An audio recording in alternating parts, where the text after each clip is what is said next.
Sinpo TV kembali hadir bersama saya Ricky Iskandar dalam Warta Parlemen selama sepekan. KPU bersama pemerintah dan DPR RI tetapkan tanggal pelaksanaan pemilu yang jatuh pada hari Rabu, tanggal 14 Februari 2024. Komisi 3 DPR RI apresiasi kinerja lembaga kepolisian. Datangi gedung DPR, Majelis Adat Dayak Nasional berikan pernyataan untuk Edi Mulyadi. Masyarakat Kalimantan inginkan Edi Mulyadi dikenakan sanksi hukuman adat. Perjanjian ekstradisi dan batas pelayanan ruang udara antar Indonesia dengan Singapura baru terjadi setelah puluhan tahun Indonesia merdeka.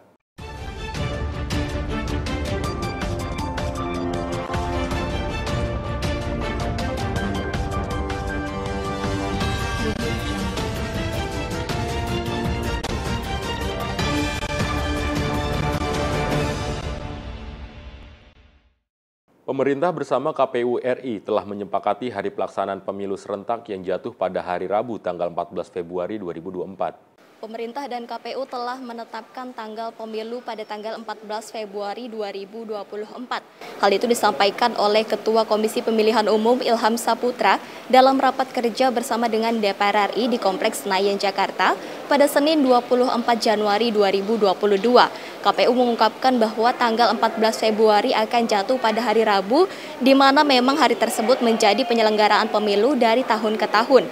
Dan tanggal 14 Februari ini memang sudah pernah diusulkan oleh KPU dalam rapat konsinyering pertama antara DPR dan pemerintah.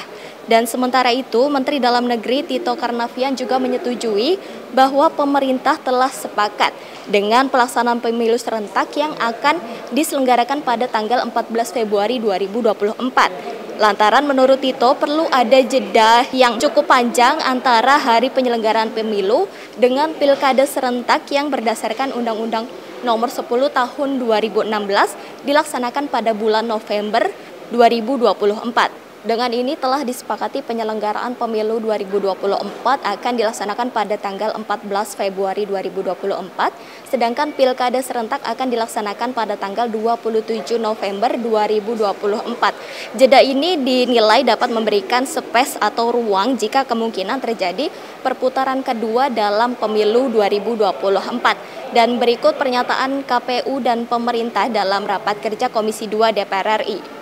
Dan pasal 13 huruf B Undang-Undang 7 Nomor Tahun 2017 tentang pemilu. Komisi KPU memiliki tugas dan wewenang untuk menyusun dan menetapkan peraturan KPU untuk setiap tahapan pemilu. Selanjutnya, untuk penyelenggaraan pemilu berdasarkan ketentuan pasal 75 ayat 1 dan 2 Undang-Undang Nomor 7 Tahun 2017 tentang pemilihan umum, KPU menyusun peraturan dan Komisi Pemilihan Umum merupakan pelaksanaan peraturan undang-undangan. Jadi, perlu saya sampaikan pimpinan dari anggota Komisi DPR RI. Hari ini kami juga mengajukan draft rancangan PKPU tentang tahapan jadwal dan program untuk pemilu 2024. Nah, untuk pelaksanaan ketentuan sebagai dimaksud di atas dan dalam rangka penyelenggaraan pemilu 2024, KPU telah menyusun rancangan peraturan KPU tentang tahapan program dan jadwal penyelenggaraan pemilu 2024 sebagai pelaksanaan ketentuan pasal 167 ayat 8 Undang-Undang Nomor 7 Tahun 2017 tentang pemilu yang telah dilakukan dalam pembahasan bersama dengan Komisi 2 DPR RI, pemerintah, dan dalam hal ini Kementerian Dalam Negeri, Bawaslu RI, dan DKPP Indonesia sebagai berikut. Jadi seperti disampaikan tadi oleh Ketua Komisi 2, kita sudah melakukan pembahasan dan konsep dan desain dari negara itu tahun 2024, yaitu pada tanggal 15 Maret 2021. 24 di gedung DPR RI, kemudian 24 Mei 2021 di gedung DPR RI, dan juga 3 sampai dengan 5 Juli 2021 di Hotel Fairmont Jakarta, juga 10 sampai 12 Juli 2021 di Hotel Ayana Bukit Plaza Jakarta, 6 September di gedung DPR RI, 15 September di Fairmont, kemudian juga di gedung DPR RI lagi tanggal 16, kemudian 2 sampai 3 Oktober 2021 di Astor dan juga terakhir di Ritz-Carlton SCBD Jakarta. Nah, tentu waktu tahapan pemilu dan pemilu tentu sebenarnya bersamaan dan sangat bisa menimbulkan sejumlah tantangan dalam penyelenggaraannya. Saya kira memang dari bersama dengan Komisi 2 bahwa ini tantangan kita bersama penyelenggara pemilu, pemerintah dan juga dengan DPR untuk bisa menyukseskan pemilu 2024. Terdapat isu-isu krusial yang terkait dengan penyelenggaraan pemilu 2024 secara serentak, di antaranya adalah beban kerja penyelenggara setiap tingkatan, terutama dengan ad hoc yang melaksanakan kegiatan teknis di lapangan, kemudian rekrutmen dan masa kerja ad hoc apabila pelaksanaan penyelenggaraan pemilu tidak secara serentak, penyediaan dan proses distribusi logistik, perlengkapan pemilu pemilihan, ketersediaan waktu penyelesaian sengketa pemilu legislatif dan teknis penyelenggaraan, serta waktu bagi partai politik untuk melakukan konsolidasi dalam rangka menyiapkan paslon yang akan diusung dalam pemilihan. Memperhatikan hal tersebut, maka dalam draft rancangan peraturan KPU tentang tahapan program dan jadwal penyelenggaraan pemilu 2024 sebagai mentawafil, hari pemungutan suara direncanakan diselenggarakan pada tanggal 14 Februari tahun 2024. Jadi 14 Februari ini tetap hari Rabu menjadi hari penyelenggaraan pemilu dari tahun ke tahun dari setiap tahun pemilu. Nah kemudian juga 14 Februari pernah juga kita usulkan dalam konsideran pertama antara KPU, pemerintah dan DPR. Dan itu sudah sempat kita usulkan 14 Februari, 21 Februari dan 6 Maret tahun 2024. Jadi pada kesempatan yang baik ini, perkenalkan akan menyampaikan poin-poin tahapan dalam rancangan peraturan KPU tentang tahapan program dan jadwal penyelenggaraan 2024. Di antaranya adalah 1. Tahapan pemilu dimulai 20 bulan sebelum hari pemungutan suara. Kedua, pendaftaran partai politik tanggal 1 sampai 7 Agustus 2022. Pembentukan BPK, PPS, dan PPR.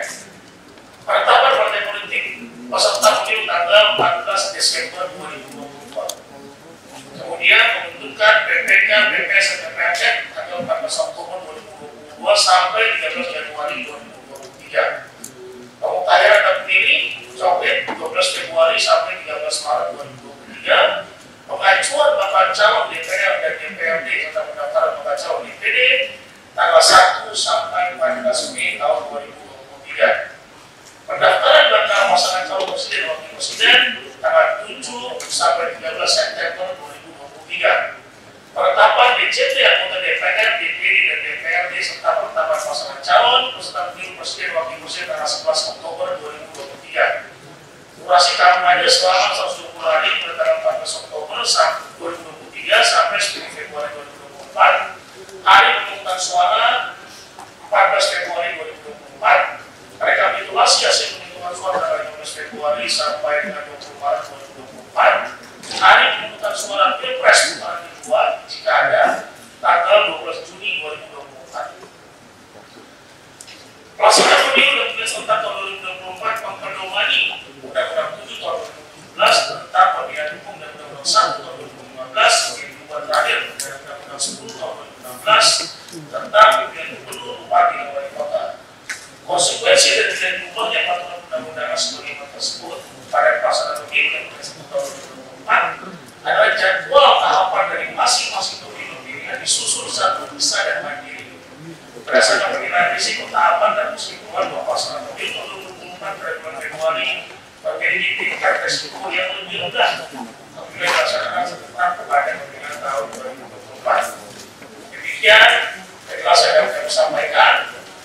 Dalam rapat dengan pendapat pada hari ini, kami mengharapkan saran, pendapat, dan dukungan dari yang terhormat Bapak Ibu pimpinan anggota Komisi 2 DPR RI dalam menyusun rancangan peraturan Komisi Pemilihan Umum tentang tahapan program dan jadwal penyelenggaraan pemilu umum tahun 2024. Atas perhatian dan dukungan Bapak Ibu sekalian, pimpinan anggota Komisi 2 DPR RI, kami ucapkan terima kasih. Assalamualaikum warahmatullahi wabarakatuh. Pertama, namanya bersyukur buat Pak Kuasa masih memberikan kasihan dan kekuatan dari acara yang penting ini. Kemudian saya kira kami tidak perlu mengulangi bagaimana proses yang sudah berlangsung sejak tahun yang lalu. Yang intinya mengenai tahapan penentuan waktu pemungutan suara pemilu 2024 dan juga tahapannya. Untuk tanggal kami kira dari komunitas pendapat tanggal 14 Februari sehingga ini akan memberikan ruang pilkada serentak yang menurut Undang-Undang Nomor 10 2016 dilaksanakan bulan November, sehingga masih ada space waktu antara Februari dengan bulan November. Sekaligus sudah memberi ruang yang cukup tidak terjadi putaran kedua misalnya. Kemudian berkaitan dengan tanggal tersebut, otomatis konsekuensinya sesuai undang-undang ditarik 20 bulan ke belakang. Ada beberapa poin yang kira yang kami ingin masukkan. Dari pemerintah berharap dan juga mengusulkan kiranya di tengah situasi pemulihan ekonomi dan kondisi keuangan negara baik pemerintah pusat maupun daerah, maka mohon kiranya kita menggunakan prinsip seefisien mungkin ketika pelakuan anggaran terutama. Ini berakibat pada untuk efisiensi anggaran ini juga dapat dimanfaatkan waktu yang mungkin kita anggap itu bisa untuk dipendekkan, seperti tahapan kampanye. Kemudian juga memberikan waktu yang cukup juga pada penyelenggara untuk melakukan proses mulai pemungutan suara, kemudian penghitungan suara, di mana di tahun 2019 kita tahu itu waktu yang sangat pendek dan sangat intens. Salah satu faktor yang membuat adanya penyelenggara TPS yang korban. Itu beberapa pelajaran ini kami kira dapat kita petik. Di samping itu juga pada saat penyusunan peraturan KPU, pengalaman kita pada saat pilkada tahun 2020 di daerah, kami kira juga ini pelajaran penting bagi kita bangga dengan suksesnya pilkada tersebut dan merupakan election nomor 2 terbesar di dunia tahun 2020 setelah pemilihan election di Amerika Serikat. Tapi kita lebih unggul dengan tingkat partisipasi pemilih yang tinggi dan juga tidak ada kluster COVID seperti dalam kasus India. Salah satu penyebabnya adalah di samping kegiatan keagamaan, kemudian juga kegiatan olahraga kriket yang ramai, juga karena adanya proses pemungutan election di 5 negara bagian yang tidak menerapkan protokol kesehatan. Kita di tahun 2020 tidak saja kita bisa mengendalikan pandemi COVID di 270 daerah, tapi justru di daerah-daerah dengan trik-trik yang kita lakukan, terobosan yang kita lakukan bersama, ide-ide kita bersama yang dirumuskan dalam peraturan KPU dan ditegakkan, itu justru di daerah-daerah yang melaksanakan pilkada terjadi penurunan. Karena penggunaan masker dan lain-lain, kewajiban kampanye yang dibatasi, dan juga pengaturan waktu pada saat pemungutan suara yang diatur per jam itu berlangsung sangat lancar, smooth, sehingga mengurangi kerumunan. Kami kira pelajaran-pelajaran ini yang positif bisa diambil untuk diterapkan di pemilu 2024 maupun pilkada nantinya 2024. Sebaliknya, hal-hal yang pengalaman yang kurang begitu bagus tadi seperti korban, kemudian juga bagaimana panjangnya masa kampanye yang membuat keterbelahan masyarakat menjadi sangat lama. Dulu orang tahu bahwa memang election adalah puncak hallmark of demokrasi, puncak terpenting dari demokrasi, di mana satu-satunya momentum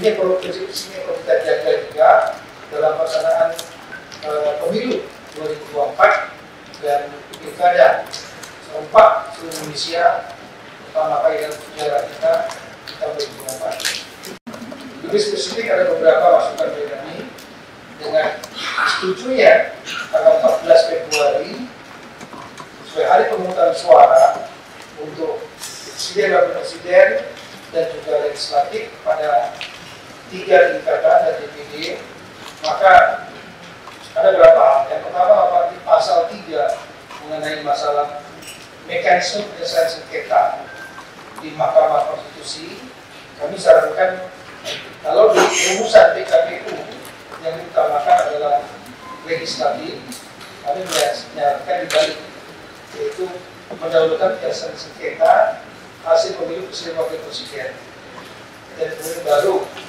legislatifnya. Kemudian juga di lampiran PKPU ada kegiatan penyerahan data agregat kependudukan kecamatan di angka 2 dan di P4. Kami sarankan ditambahkan bukan hanya penyerahan tapi permintaan. Dan juga karena pemerintah untuk menyerahkan perlu untuk diminta. Ada permintaan dan seluruh permintaan dan penyerahan data kependudukan. Nanti kami kira poin-poinnya akan kami sharing pada pimpinan komisi sekaligus juga ya, pada KPU dan Bawaslu. Kemudian pada tahapan verifikasi faktual partai politik berdasarkan pasal 178 ayat 2 tentang pemilu menyebutkan verifikasi parpol harus selesai dilaksanakan paling lambat 14 bulan sebelum hari pemungutan suara. Namun lamanya waktu pelaksanaan verifikasi parpol tidak diatur dalam undang-undang. Dan berdasarkan putusan MK nomor 55 tahun 2020 menyatakan partai politik yang telah lolos verifikasi pemilu 2019 dan lolos memenuhi ketentuan parliamentary threshold pemilu 2019 tetap diverifikasi secara administrasi, tetapi tidak diverifikasi secara faktual. Namun ini perlu dipertimbangkan apakah waktu tersebut cukup bagi KPU untuk melaksanakan verifikasi faktual. Jadi tolong dipertimbangkan apakah verifikasi administrasi bisa lebih lama daripada verifikasi faktual. Kemudian mengenai tahapan kampanye, masa kampanye yang disarankan oleh diusul oleh PKPU selama 120 hari, kami berpendapat maksimal 90 hari, 3 bulan itu cukup. Kami kira masyarakat tidak lama terbelah, dan kami kira dengan adanya teknologi informasi media maupun sosial media, jaringan, kami kira ini waktunya cukup 90 hari atau bahkan mungkin lebih kurang daripada itu, sehingga juga akan efisien bagi penyelenggara, bagi pemerintah, dan juga bagi para peserta pemilu. Kemudian selanjutnya mengenai masalah perhitungan waktu penyelesaian sengketa proses pemilu, dalam pasal 154 ayat 2 Undang-Undang 10 tentang perubahan kedua ini dan belum Bupati Wali Kota menyebutkan bahwa KPU provinsi atau KPU kabupaten kota wajib menindaklanjuti putusan pengadilan tinggi tata usaha negara atau putusan Mahkamah Konstitusi dan kepolisian mengenai putusan tentang penetapan paslon sepanjang tidak lewati rapat pada waktu 3 Februari sebelum hari pemungutan suara. Ini kami tidak yang berhubungan dengan masalah pilkada, tapi tadi kami sudah komunikasi karena agendanya mengenai masalah pemilu, dan kami ini sebagai masukan saja nanti pada saat kita membahas mengenai masalah pilkada.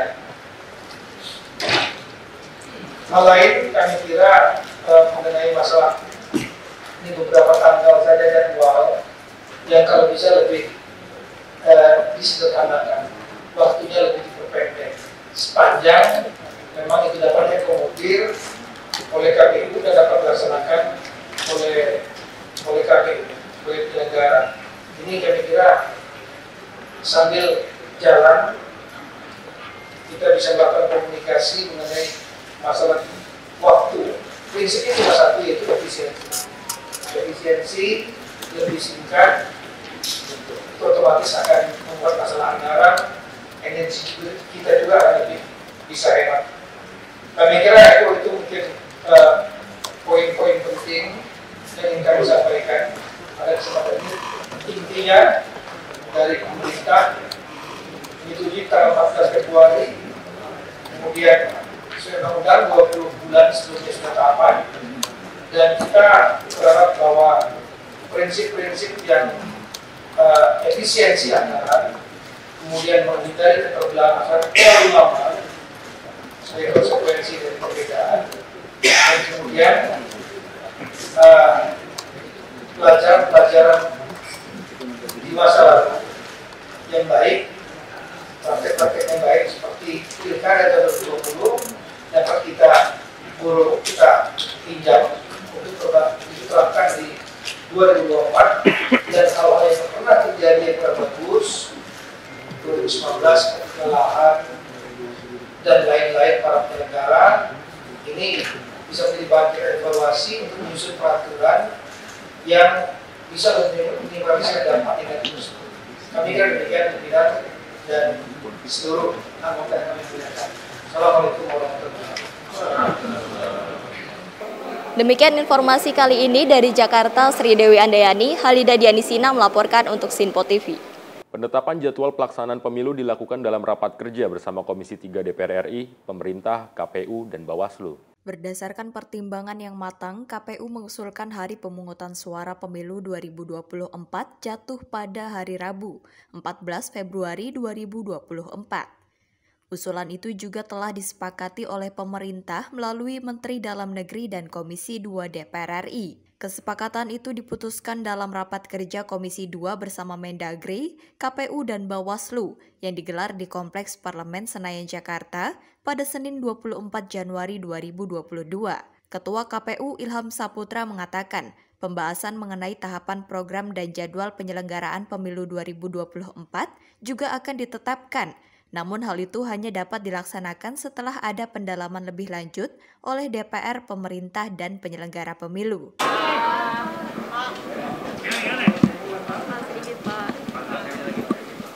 Agak tengah, Pak.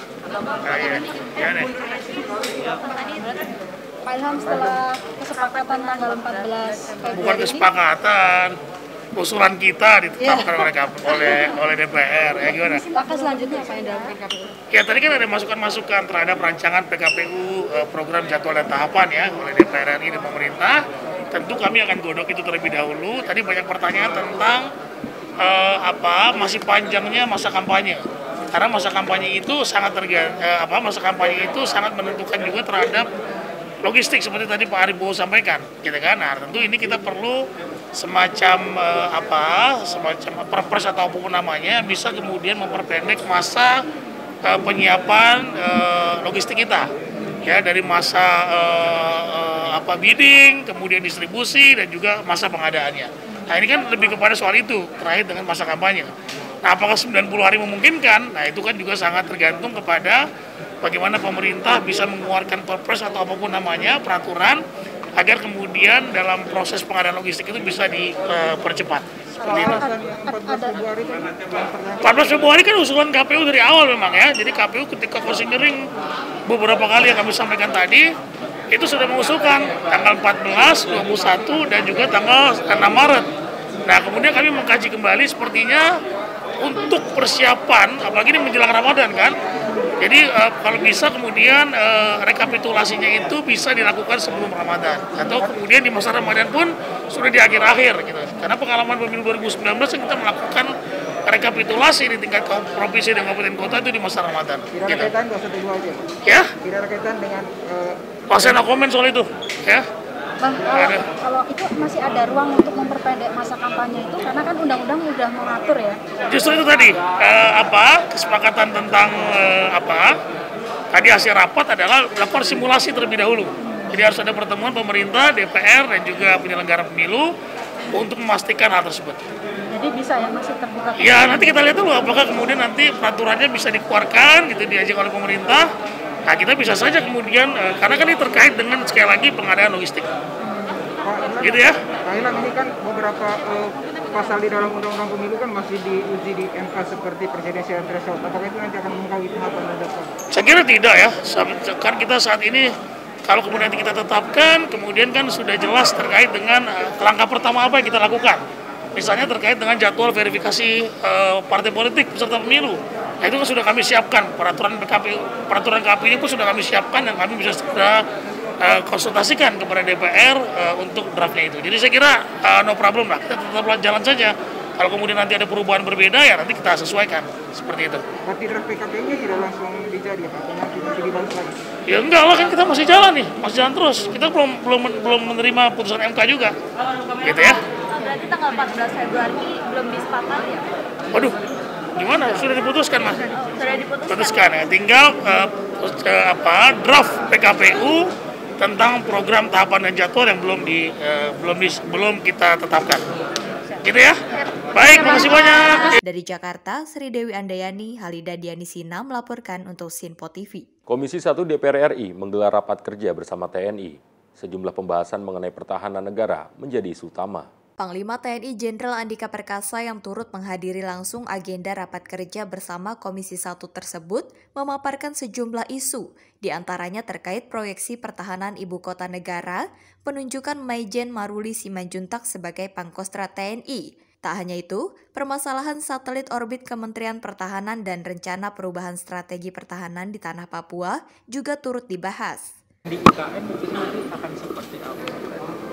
Tadi iya, tapi belum sempat terbahas. Tapi kan yang penting kita menunggu anggaran dan juga tentang kalau desain segala macam nanti juga diarahkan ke kami juga. Tapi kalau dalam hal siapa arsiteknya dan seterusnya itu kan ditangani langsung oleh mungkin panitia pusat gitu, Mas. Ya, jadi tidak membahas secara spesifik itu tadi. Berarti kesimpulan untuk rapat hari ini? Maruli, Pak, untuk Pangkostrat. Jadi mereka-mereka yang eligible ya, bintang 3 itu banyak. Dan sekian banyak juga mereka melalui beberapa jabatan. Dan jabatan Pangdam itu sebetulnya adalah salah satu penilaian, aspek penilaian. Apakah pada saat menjabat ini ada sesuatu yang kemudian membuat yang bersangkutan layak. Jadi penunjukan Maruli benar-benar sesuai dengan penilaian secara profesional dan memang sangat pantas untuk menjadi Pangkostrat. Terkait proyek satelit bermasalah, apakah sudah mulai Proyek apa? satelit bermasalah? Oh, satelit. Satelit saya masih menunggu karena memang sekarang ini kan lead sektornya adalah Jaksa Agung. Karena apa? Karena memang mungkin kemungkinan besar ini kan dimulai dari temuan mereka-mereka yang mungkin dianggap bertanggung jawab dan mereka adalah warga negara sipil. Jadi pada saat nanti mulai tersebut dalam penyelidikan atau bahkan penyidikan tersebut nama-nama misalnya personel militer, nah itu yang kemudian akan diinfokan ke saya untuk kemudian juga kita sidik. Pak, singkat terkait perubahan strategi penanganan persoalan di Papua, Pak. Seperti apa, Pak, perubahan? Perubahan sudah pernah saya sampaikan ya, bahwa saya ingin penanganan di Papua sama seperti penanganan di provinsi lain. Bahwasannya ada perbedaan mereka yang menginginkan A, B, C. Menurut saya itu sesuatu yang juga sangat manusiawi. Yang penting bagaimana kita menghadapinya dengan mengembalikan penanganan masalah secara militer ya, secara militer dengan menggunakan kegiatan-kegiatan oleh satuan organik. Di situ ada satuan teritorial, ada Kodam, Korem, Kodim sampai Koramil. Di situ juga ada batalion tempur, ada juga seperti halnya di provinsi lain.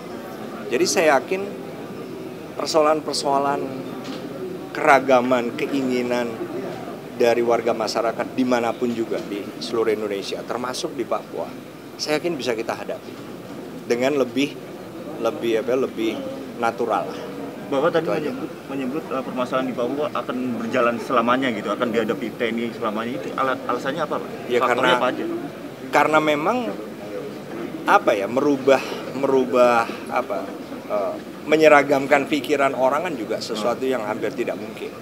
Jadi sama seperti halnya di provinsi lain, di Jakarta juga ada yang ingin A, B, C, D, berbeda pendapat, jangankan yang besar, yang kecil pun juga mungkin berbeda. Menurut saya itu sesuatu yang sangat manusiawi, dan oleh karena itu menghadapinya juga dengan sistem yang memang berlaku, yaitu sistem hukum nasional. Bagi TNI berarti nggak ada endgame-nya gitu, Pak?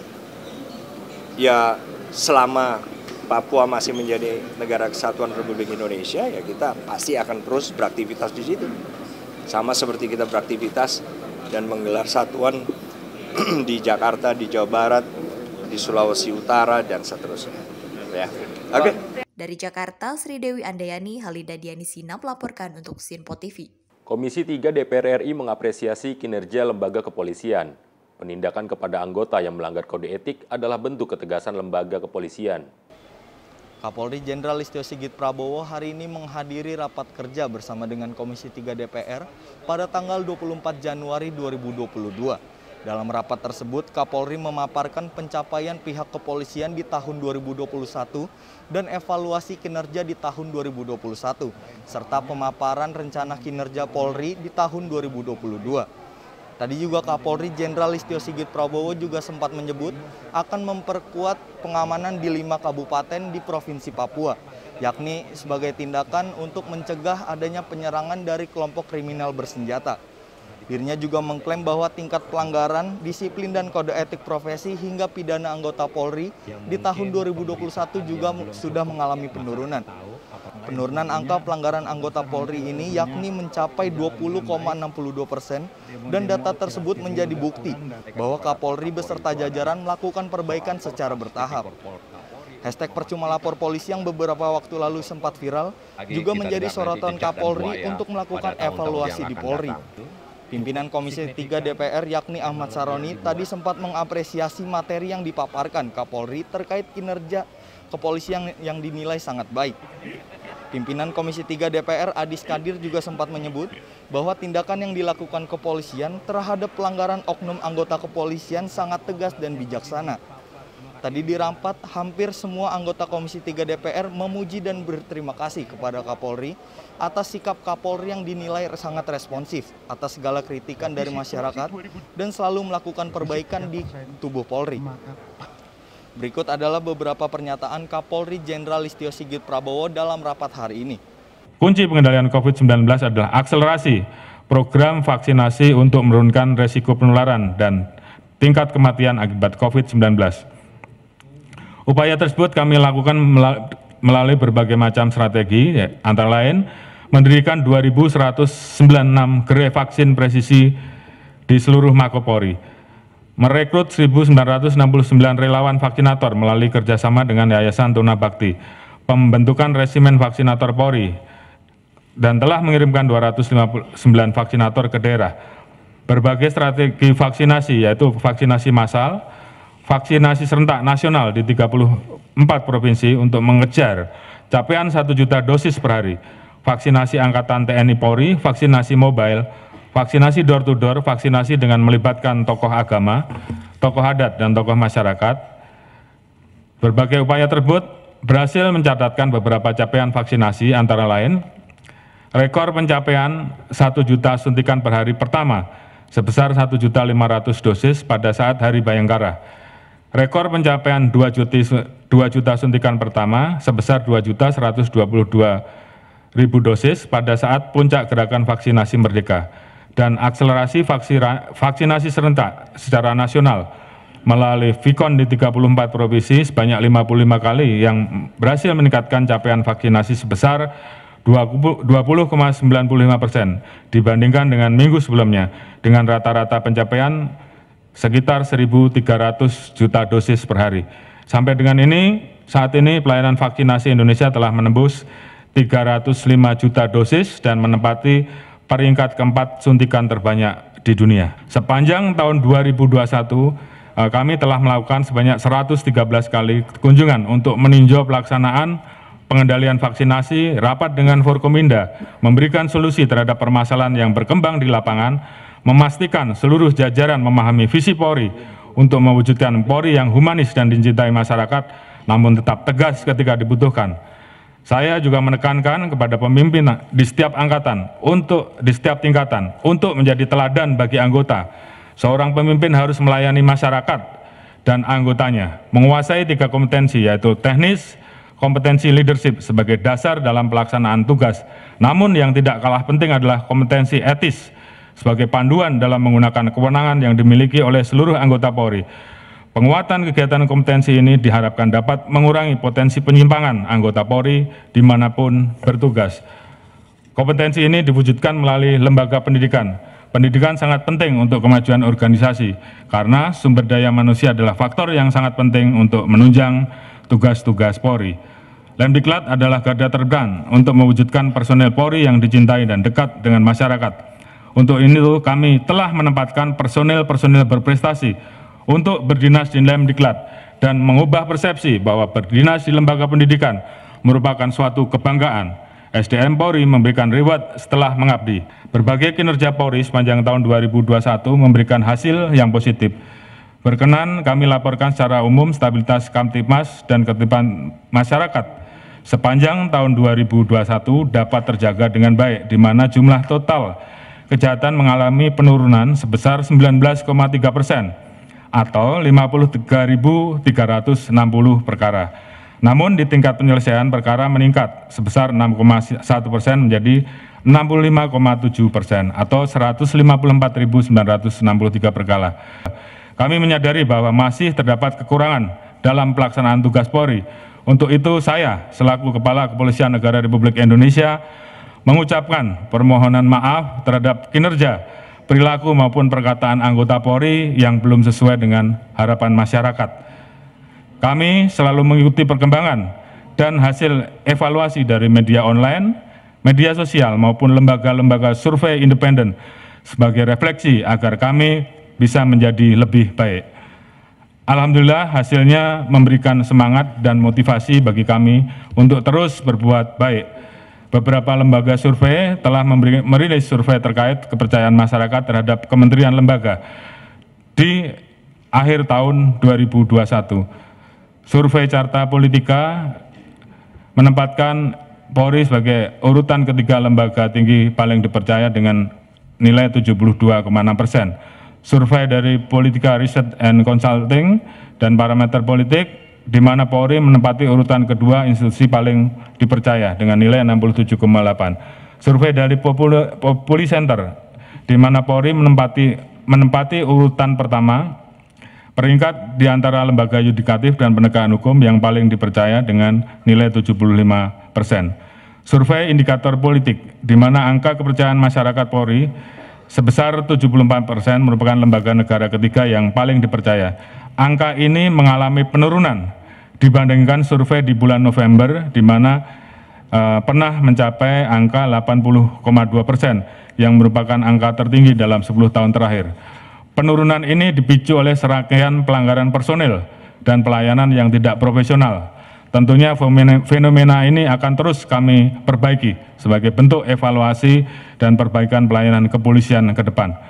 Untuk melakukan perbaikan, kami berkomitmen untuk terus berbenah. Kami tegaskan sekali lagi bahwa Polri, kami tidak ragu untuk memecat 30, 50, ataupun 500 anggota Polri yang merusak institusi untuk menyelamatkan 400.000 lebih anggota Polri yang telah berbuat baik. Dari Jakarta, Andi Rezaldi, Satria Ahmad melaporkan untuk Sinpo TV. Pernyataan Edi Mulyadi dinilai merendahkan masyarakat Kalimantan. Majelis Adat Dayak Nasional menyampaikan keterangan pers di gedung DPR RI. Berikut keterangan lengkapnya. Baik, terima kasih. Assalamualaikum warahmatullahi wabarakatuh. Selamat siang dan salam sejahtera bagi kita semua.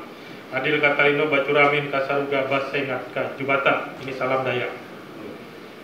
Hormati Bapak Sekjen Majelis Adat Dayak Nasional, teman-teman pers yang saya cintai, saya banggakan. menyikapi pernyataan Bapak Edi Mulyadi, ya, mantan caleg gagal dari PKS, yang sudah membuat pernyataan tanggapan terkait dengan undang-undang ditetapkannya undang-undang IKN beberapa waktu yang lalu dan menetapkan Penajam Pasir Utara, Kalimantan Timur sebagai ibu kota negara baru dengan nama Nusantara. Beliau mengkonotasikan pilihan terhadap ibu kota negara baru ini dengan sebutan kata-kata yang sangat tidak pantas: tempat jin buang anak, tempat genderuwo, tempat monyet, dan seterusnya. Tentu hal ini sangat menyinggung perasaan masyarakat, dan sampai hari ini kami sendiri dari anggota DPR, terutama saya, kemudian sebagai juga pengurus Majelis Adat Daya Nasional, hari ini bersama Pak Sekjen Majelis Adat Daya Nasional, nanti beliau bisa menyampaikan lebih jauh sikap masyarakat Kalimantan terhadap pernyataan Edi Mulyadi ini. Kami berharap aparat keamanan secepatnya mengambil langkah-langkah yang dipandang perlu, karena laporan polisi sudah disampaikan. Yang bersangkutan memang sudah menyampaikan permintaan maaf, ya. Namun dalam permintaan maaf itu pun saya menilai, ya, kami menilai cara penyampaiannya pun sangat tidak sopan. Kemudian yang menjelaskan juga adalah orang lain. Menurut kami ini sebuah kebiasaan, dan sosok Edi Mulyadi ini memang kita tahu ini kontroversi, ya. Sudah berulang-ulang kali melakukan hal seperti ini, sudah berbuat salah minta maaf lalu selesai. Kali ini dia berurusan dengan masyarakat Kalimantan. Kami tidak mau masalah ini selesai begitu saja, dan masyarakat Kalimantan menuntut keadilan atas sikap penghinaan yang sudah Edi Mulyadi sampaikan. Dan saya harap sebagai anggota Dewan Perwakilan Rakyat Republik Indonesia untuk meredam sikap masyarakat lebih jauh yang menyikapi secara keras ucapan saudara Edi Mulyadi ini, berharap aparat kepolisian segera memproses laporan masyarakat yang sudah melaporkan saudara Edi Mulyadi ini. Kita berharap jangan sampai nanti masyarakat Kalimantan menggunakan caranya sendiri karena dianggap polisi tidak atau aparat penegak hukum tidak melaksanakan tugasnya sebagaimana mestinya yang diharapkan oleh masyarakat. Demikian, terima kasih.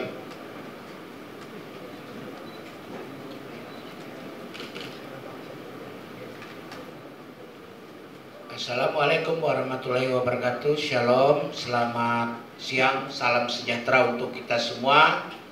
Adil Kak Talino, Bacuramin Kak Saruga, Basengat Kak Jubata.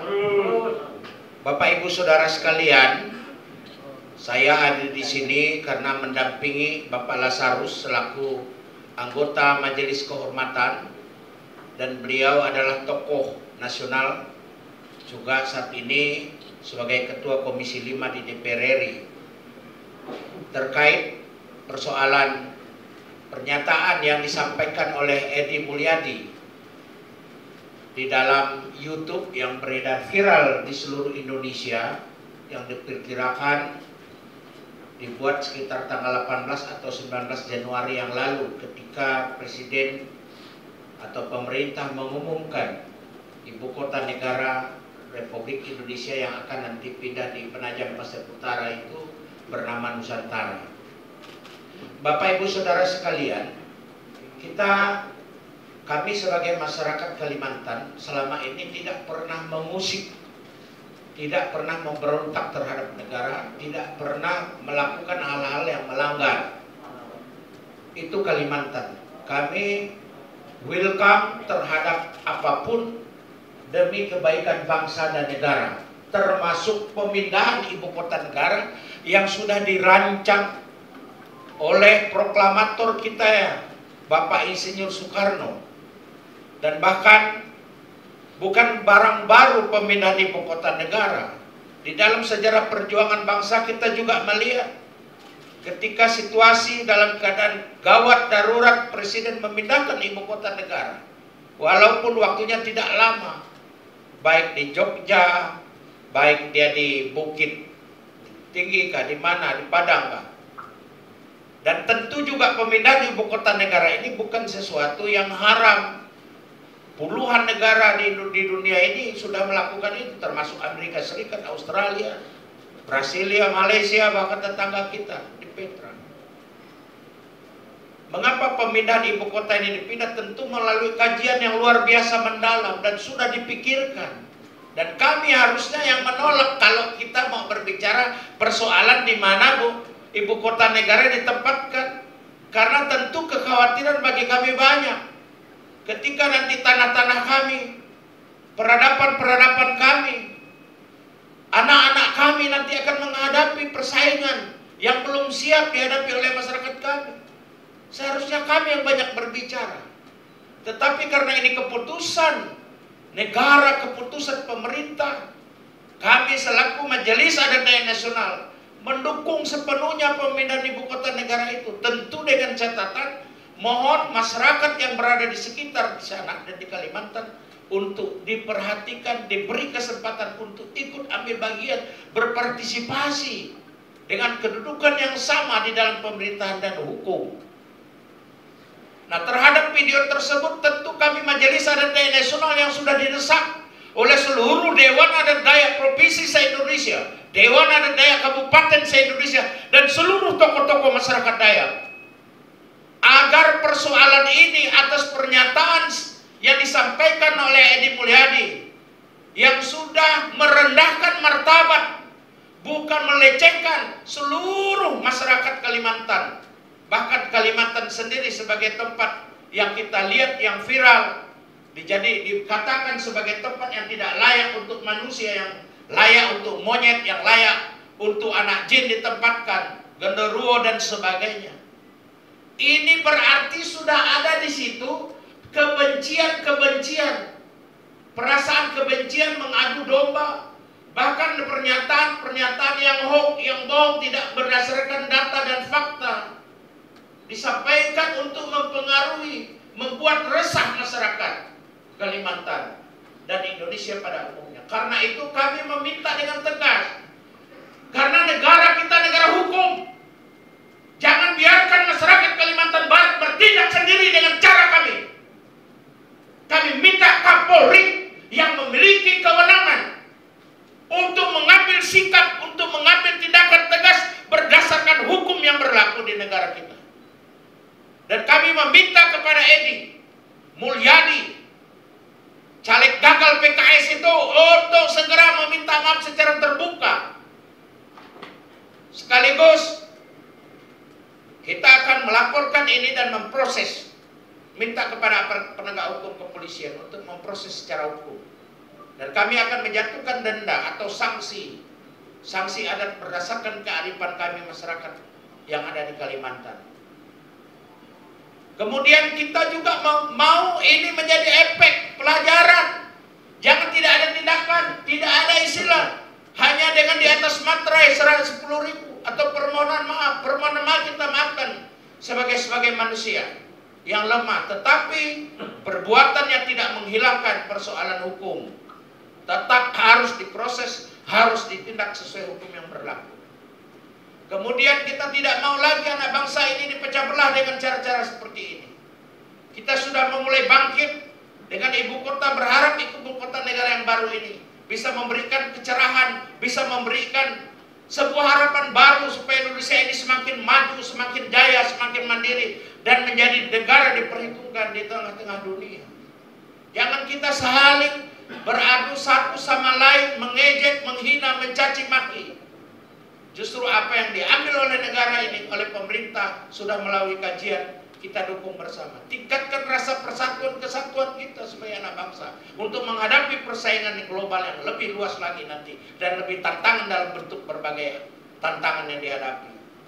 Karena itu kami dari Majelis Adat Dayak Nasional pada hari ini akan melaksanakan rapat, mengumpulkan seluruh pernyataan-pernyataan informasi yang disampaikan oleh semua pengurus lembaga adat, baik Dewan Adat Dayak, para damang, temenggung, tokoh-tokoh masyarakat, ormas, LSM, paguyuban, bahkan berbagai suku yang ada di sana.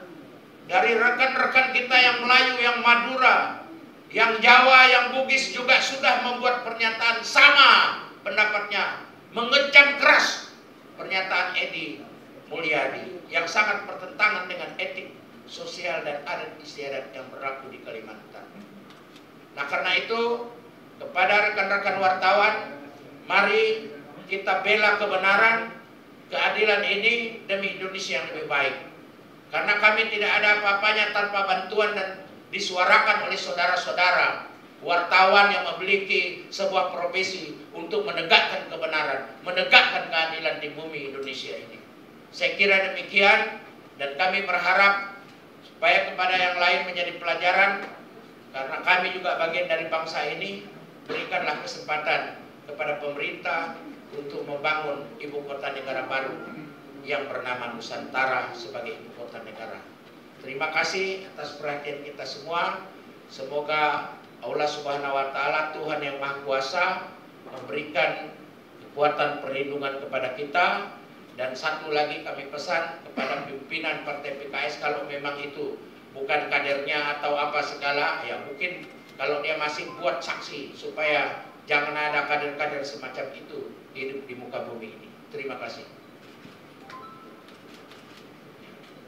Kemudian saya tadi sudah menghubungi Bapak Presiden MADN, kebetulan beliau lagi ada tugas di luar, dan menyampaikan pesan Presiden MADN kepada masyarakat yang ada di Kalimantan, khususnya masyarakat Dayak yang saat ini sangat bereaksi kuat, keras, untuk tetap tenang dan menyerahkan persoalan ini kepada prosedur hukum yang berlaku, supaya pihak aparat kepolisian, penegak hukum dapat bekerja dengan baik. Dan kami minta jangan ada melakukan tindakan-tindakan yang melanggar hukum, yang dapat justru memperkeruh suasana di mana kita mau penegakan hukum ini berjalan dengan lancar dan baik. Saya kira seperti itu. Terima kasih sekali lagi atas perhatian kita semua. Adil Kak Talino, Bacuramin Kak Saruga Basengat Kak Jubata. Majelis Adat Dayak Nasional inginkan Edi Mulyadi dikenakan sanksi hukum adat Kalimantan. Ex-caleg Partai Keadilan Sejahtera Edi Mulyadi tengah menjadi perbincangan di jagat media sosial usai mengeluarkan statement yang dinilai menghina dan merendahkan martabat masyarakat Kalimantan. Pernyataan tersebut membuat beberapa pihak tersinggung, salah satunya ialah Majelis Adat Dayak Nasional. Sekjen Majelis Adat Dayak Nasional Yakobus Kumis meminta kepada pihak kepolisian untuk secara cepat memproses Edi Mulyadi yang dianggap melecehkan warga Kalimantan. Hal tersebut dilakukan guna membuat suasana menjadi aman dan mencegah perbuatan-perbuatan yang tidak diinginkan. Yakobus juga meminta kepada Edi Mulyadi untuk meminta maaf secara terbuka kepada masyarakat Kalimantan. Agar persoalan ini atas pernyataan yang disampaikan oleh Edi Mulyadi yang sudah merendahkan martabat, bukan melecehkan seluruh masyarakat Kalimantan. Bahkan Kalimantan sendiri sebagai tempat yang kita lihat yang viral, dikatakan sebagai tempat yang tidak layak untuk manusia, yang layak untuk monyet, yang layak untuk anak jin ditempatkan, genderuwo dan sebagainya. Karena itu kami meminta dengan tegas, karena negara kita negara hukum. Jangan biarkan masyarakat Kalimantan Barat bertindak sendiri dengan cara kami. Kami minta Kapolri yang memiliki kewenangan untuk mengambil sikap, untuk mengambil tindakan tegas berdasarkan hukum yang berlaku di negara kita. Dan kami meminta kepada Edi Mulyadi, caleg gagal PKS itu, untuk segera meminta maaf secara terbuka. Disebut juga Sekjen MADN itu akan menjatuhkan hukuman denda dan sanksi adat kepada Edi Mulyadi sesuai dengan peraturan suku Dayak. Itu tegas, Pak. Jadi pertama, tangkap si Edi Mulyadi ini, dia ditangkap, diadili, diproses, dan kami jatuhkan sanksi hukum adat terhadap dia. Baru kami merasa tenang. Dari Jakarta, Andi Rezaldi, Halida Dianisina melaporkan untuk Sinpo TV. Perwakilan Jubir Borneo datangi gedung DPR RI untuk menyampaikan aspirasi terkait kasus Edi Mulyadi.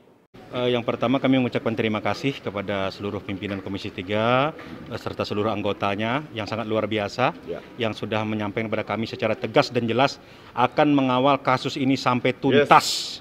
Terima kasih sangat banyak, dan kemudian juga informasi yang disampaikan kepada kami cukup update bahwa rencananya hari Jumat Edi CS sudah akan dipanggil oleh Bareskrim Mabes Polri. Ini merupakan satu bentuk keseriusan Dan kami sesuai dengan pernyataan sebelumnya dari Majelis Adat Dayak Nasional juga memberikan ultimatum kepada Bapak Kapolri agar dalam 3 kali 24 jam harus ada tindakan-tindakan secara tegas dan serius untuk itu. Boleh ditekan lagi Pak, permintaannya apa saja kepada Komisi 3 tadi? Karena saya dengar tadi selain ada permintaan soal kasusnya Edi, ini ada hubungannya juga dengan IKN. Oh ya, yang jelas bahwa kita dalam kesempatan ini juga dalam momentum ini mengharapkan kepada pemerintah pusat, khususnya Bapak Presiden, Bapak Jokowi, bahwa ada keterlibatan secara penuh para lembaga-lembaga adat dan juga putra-putra Dayak dalam rangka perwujudan implementasi dalam rangka untuk badan otorita IKN tersebut. Sehingga apa? Memang Kalimantan itu adalah tidak sering terkena gempa-gempa bencana alam, tapi secara gempa sosial, kalau nantinya ini tidak dapat ditangani oleh kearifan lokal oleh masyarakatnya sendiri, ini tidak akan mudah terdeteksi secara dini. Untuk itulah keterlibatan putra-putra Dayak ini akan lebih cepat mengantisipasi nantinya ke depan bagaimana treatmentnya menghadapi masyarakat lokal dan juga nantinya bisa mengkolaborasi dengan masyarakat-masyarakat lainnya. Ini harapan kami, keterlibatan itu. Apa Pak dengan pernyataan yang disampaikan Edi yang melukai masyarakat di sana, seperti apa sih Pak sebenarnya? Yang jelas bahwa masyarakat merasa bahwa kami ini dianggap sebagai masyarakat yang primitif, masyarakat yang jauh dari kemajuan, tempat yang dianggap sunyi, senyap, tetapi saya bilang seperti yang disampaikan oleh teman-teman bahwa mungkin kata Gubernur Kalbar, beliau belum mainnya belum begitu jauh katanya. Itu bahasa sindiran halusnya. Tapi intinya kami kepada masyarakat seluruhnya, juga para mantir, damang, temanggung segala macam ini sudah menyampaikan keresahannya agar ini tidak menyebar meluas. Tahu sendiri bagaimana masyarakat Kalimantan yang begitu sabar, yang sering mengalah selama ini, tapi kalau diusik maka kami juga akan dengan cara kami menjaga harkat dan martabat leluhur kami. Karena yang tersinggung itu bukan hanya kami yang hidup, tapi para leluhur kami pun merasa juga terusik, dan kami juga emosi masyarakat suku bangsa Dayak ini yang sangat dipertaruhkan. Untuk juga nantinya ini kami harapkan berikanlah keadilan bagi kami masyarakat suku bangsa Dayak, berikan kesempatan bahwa kami banyak putra-putra Dayak yang juga mempunyai intelektual. Kami memang orang kampung, tapi kami bukan orang kampungan. Dan kami berbicara dengan tata cara yang penuh etika. Dan kami juga datang kepada lembaga yang terhormat tempatnya. Kalau memang Edi Mulyadi tidak setuju, datang ke lembaga yang terhormat, bukan bicara di jalanan. Sampai minta dihukum dengan hukum adat juga? Itu adalah merupakan keharusan. Hukum positif silakan jalan. Tapi untuk menebus kesalahan secara moral kepada para leluhur kami dan juga kepada kami yang ada anak cucunya ini juga harus dilakukan. Karena sebagai bentuk nantinya ini agar ada menjadi satu bentuk pelajaran, tidak terulang lagi hal-hal tersebut kepada suku bangsa kami. Hukuman adatnya itu seperti apa ya Pak? Itu ada para hakim-hakim adat yang sudah diatur, yaitu ada mantir, damang, temanggung, dan itu sudah ada ketentuan-ketentuannya, dan nanti apakah akan bayar denda atau potong kerbau atau potong apa, itu nanti semuanya akan diproses secara hukum adat dengan seadil-adilnya. Adil kata Lino itu adalah adil terhadap sesama intinya. Bacuramin Kasaruga itu berpedoman pada kebaikan. Basengat Kajubata itu artinya adalah patuh kepada Tuhan Yang Maha Kuasa. Berarti kami ini orang Dayak itu sudah sedemikian rupa. Tapi sudah dimaafkan Pak pernyataannya? Secara kemanusiaan, tapi secara moral, secara adat, dan secara hukum negara tetap harus dilanjutkan. Jadi masyarakat Dayak ini sebenarnya menginginkan tuh untuk dihukum adat terlebih dahulu atau hukum positifnya dulu, Pak? Yang jelas kita akan melihat secara paralel, dan kalau nanti memang secara masyarakat sudah menginginkan hukum adat dan beliau masih proses hukum positif, kita akan berkoordinasi dengan instansi terkait untuk bisa menghadirkannya secara adat. Satu lagi, tadi ada harapan terkait kepala otorita itu agar diisi oleh orang Kalimantan mungkin. Yang jelas kita hanya ada perhatian, ada keterlibatan, itu yang paling penting. Sehingga apa? Kearifan-kearifan lokal, filosofi-filosofi yang ada itu dari masyarakat lokal itu akan segera dapat ditangani secara cepat. Karena apa? Kompleksitas masyarakat Dayak ini 400 suku lebih. Dayak itu suku besarnya. Tapi sub-sukunya banyak. Masing-masing das aliran sungai itu punya tata kerama adat sendiri. sesama kami. Nah ini kan sangat kompleks. Kalau tidak ditangani oleh orang-orang yang mengerti kearifan lokal, gempa-gempa sosial yang saya bilang tadi bukan hanya gempa bencana alam itu mudah dapat dihitung, gempa sosial. Ini menurut kami yang harus penting. Pembangunan ibu kota negara di Kalimantan belum dimulai. Menteri PUPR Basuki Hadimuljono menjelaskan, alokasi anggaran IKN di tahun 2022 belum dimasukkan. Menteri PUPR Basuki Hadimuljono menjelaskan bahwa anggaran pembangunan ibu kota negara baru belum dimasukkan dalam anggaran Kementerian PUPR tahun 2022. Hal tersebut disampaikan Menteri PUPR usai rapat kerja dengan Komisi 5 DPR RI Selasa siang. Basuki menyebut seluruh anggaran harus mendapat persetujuan dari Komisi 5 DPR RI termasuk anggaran ibu kota negara baru. Namun hal itu belum dianggarkan dan disiapkan oleh Kementerian Keuangan. Basuki menjelaskan, tujuan program di tahun 2022 hingga 2024 dalam pembangunan ibu kota negara baru akan fokus pada kawasan inti pusat pemerintahan seluas 6.000 hektar. Kawasan inti pusat pemerintahan itu diantaranya kantor presiden, wakil presiden, DPR dan MPR, jalan kawasan, jalan menuju ibu kota hingga drainase. Pak, kalau termasuk IKN sendiri gimana Pak? Apakah masuk di anggaran 2022 dan sampai dengan 2024? Sampai hari ini untuk pembangunan IKN belum ada di DIPA PUPR. Kalau ada pun saya harus laporkan kepada Komisi 5 DPR RI, ya, karena penganggaran semua harus disetujui oleh Komisi 5 DPR RI. Tapi sampai hari ini kami belum melaporkan kepada Komisi 5 karena memang belum diprogramkan, belum disiapkan anggarannya oleh Kementerian Keuangan untuk IKN. Tapi tujuannya, programnya tahun 2022 sampai 2024 nanti prioritasnya adalah di kawasan inti pusat pemerintahan yang seluas sekitar 6.000 hektar. Ya, dari keseluruhannya 256.000 hektar, di KIPP itu yang prioritas tahun 2022-2024. Ya, yang itu yang akan disediakan anggarannya oleh Kementerian PUPR karena menyangkut kantor presiden, kantor wapres, DPR, MPR, jalan-jalan kawasan, ya, jalan menuju ke IKN dari Balikpapan, drainase, air minum, listrik, itu semua harus kita siapkan dari tahun 2022-2024. Namun sampai saat ini memang belum disahkan oleh DPR untuk anggarannya. Dari Jakarta, Andi Rezaldi, Halida Dianisina melaporkan untuk Sinpo TV. Menteri Pertahanan Prabowo Subianto mengatakan perjanjian ekstradisi dan batas pelayanan ruang udara antar Indonesia dengan Singapura tidak membahayakan sektor pertahanan Indonesia. Baru-baru ini pemerintah Indonesia dan pemerintah Singapura telah menjalani kerjasama mulai dari ekstradisi hingga Flight Information Region atau FIR. Menteri Pertahanan Prabowo Subianto mengungkapkan tidak ada kerugian kepada Indonesia khususnya di bidang pertahanan. Dirinya juga mengatakan bahwa terpenting dari perjanjian antara Indonesia dengan Singapura sudah ada kerangka perjanjian untuk kepentingan kedua negara. Hal tersebut disampaikan Prabowo Subianto ketika ditemui wartawan di Gedung Parlemen Senayan, Jakarta. Perjanjian Indonesia dengan Indonesia Pak bidang pertahanan soal perjanjian Indonesia Singapura ada kerugian tidak sih Pak untuk Indonesia? Saya kira nggak ada kerugian ya, saling menguntungkan. Kita perlu persahabatan dan kerjasama dengan Singapura, tetangga kita yang dekat. Jadi saya kira ini saling menguntungkan.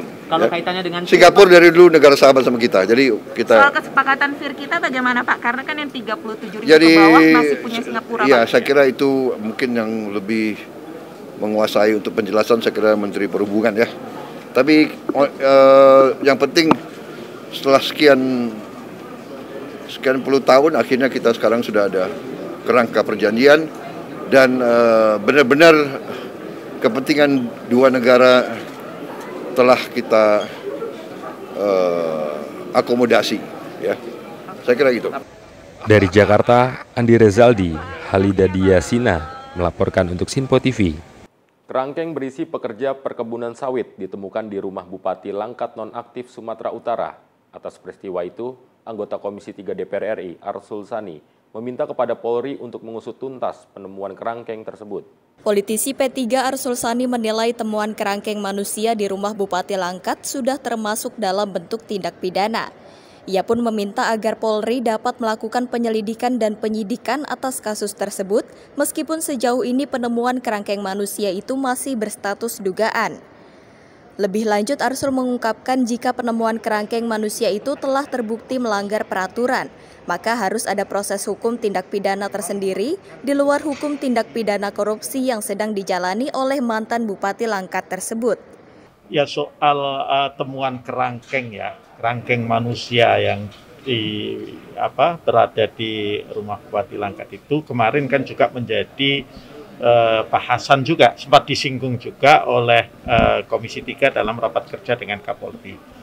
Nah, kami melihatnya ini merupakan bentuk tindak pidana, tentu baru dugaan yang masih memerlukan penyelidikan dan juga penyidikan. Nah, yang diminta oleh kami di Komisi 3 kemarin adalah bahwa ini karena merupakan tindak pidana umum, maka Polri harus aktif melakukan penyidikan meskipun ini terkait dengan tersangka pelaku tindak pidana korupsi yang sedang diproses di KPK. Kenapa begitu? Karena memang sistem peradilan pidana kita itu tidak menghalangi, tidak menutup kalau ada satu dugaan tindak pidana, sementara terduga pelakunya atau bagian yang menjadi terduga pelaku itu sedang menghadapi proses hukum lain, maka kemudian proses hukumnya harus di stop dulu. Itu tidak seperti itu. Nah, ini yang kemarin kita tekankan. Tentu kalau kemudian itu terbukti ya harus diproses hukum, disidangkan sebagai sebuah perkara tindak pidana tersendiri di luar tindak pidana korupsinya. Nah, kemarin kita lihat juga komitmen Kapolri juga untuk juga menyelesaikan kasus-kasus semacam itu. Memang memerlukan tentu koordinasi dengan penegak hukum KPK karena sedang ada proses hukum terkait dengan tindak pidana korupsi yang ditangani oleh KPK. Dari Jakarta, Sri Dewi Andeani, Satria Ahmad melaporkan untuk Sinpo TV. Demikian Warta Parlemen kali ini. Tetap saksikan berita terkini di Sinpo TV, Sinpo ID, dan media sosial Sinpo lainnya. Saya Ricky Iskandar dan kru yang bertugas pamit undur diri. Selamat berakhir pekan dan sampai jumpa.